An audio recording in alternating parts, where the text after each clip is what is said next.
February 16th, 2023.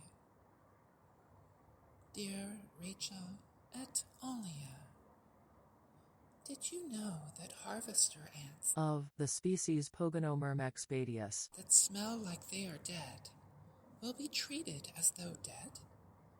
Even if they are perfectly alive and healthy and just smell of death, they'll be dragged to the trash pile where dead ants are also taken.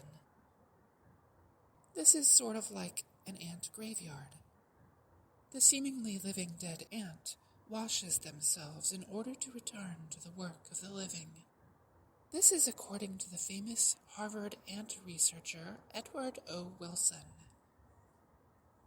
But sometimes, rarely, human individuals believe that they themselves are dead, or that they are in the process of dying when they in fact aren't. Quote, Miss L.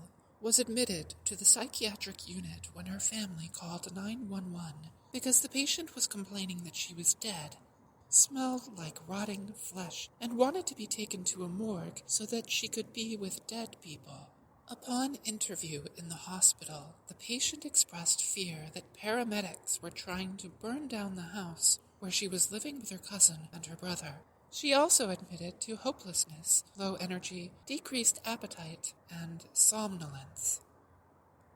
Unquote. That's from a 2008 case report by Rumenjo and Mekhanolov. Somnolence is simply a word for sleepiness. Although this type of delusion is rare, there are a number of case reports. For example, in 2017, Dr. Keith Josephs and Aradhana Sahu collected cases of these delusions from the records of the Mayo Clinic. They were able to locate 12 cases. 8 patients reported having died, and 3 of them said they were killed by healthcare workers. 4 claimed that they were dying, and 3 of those 4 believed that their organs were being destroyed by a virus or by small animals eating the patient from the inside. There appear to be many different underlying causes for these delusions, ranging from damage to the right side of the brain to schizophrenia, and the most effective treatments depended on medications, electroconvulsive therapy, or what have you, depending on the underlying condition. In one instance, a man also reported the belief that his wife was an alien imposter.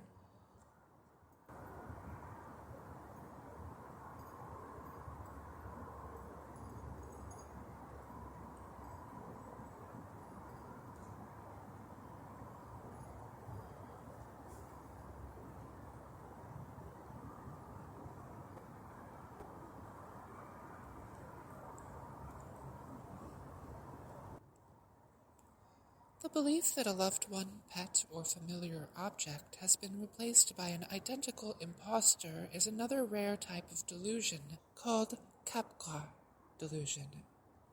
Kapka delusion is also associated with damage to the right side of the brain. It is named after a fellow named Kapka, who talked about it in the early 20th century. The belief that one is dead or that they are dying is called Cotard delusion. Cotard delusion is named after a fellow named Cotard, who talked about this type of delusion in the late 19th century. Quote, I was living in a devil town. Didn't know it was a devil town. And all my friends were vampires. Didn't know they were vampires. Turns out I was a vampire myself. In the devil town. Unquote. From Daniel Johnston's Devil Town on the album 1990.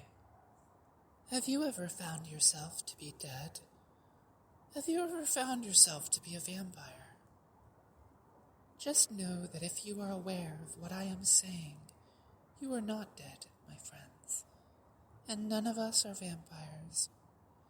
You see, the material world itself is the vampire. and we must cherish it and wrestle with it, like Jacob wrestling God. Thank you so much for listening, everyone. I hope this finds you well, Rachel, and that the greater filament is lighting your way without occlusion. And don't forget to burn in the night. Love, Telesma Blue Orb. P.S. Please be sure to check out the references in the episode script and enjoy their brimstone aroma. Subscribe to my diary wherever you listen to your podcasts. Leave a kind review. Press the like button. Hold out the Illuminati hand sign in real life. And/or hold out the heart hand sign in real life. We also highly recommend patreon.com/welcome to the earth. We currently have no patrons, so if you are quick, you will have the greatest level of access to arcane and possibly only marginally consequential, yet nonetheless extremely esoteric content. Content buried deep within the rough of all sorts of other hidden Patreon content that is anywhere from far more to far less consequential. For I will be publishing the best of the best content from a number of my and Rachel's earlier projects, as well as other content whose name is forbidden, that is only available to Patreon patrons. Isn't it exciting? Even if I never have one patron, this will only make the content yet more mysterious and cryptic. Good night, dear listeners. Thank you. And good night, dear Rachel.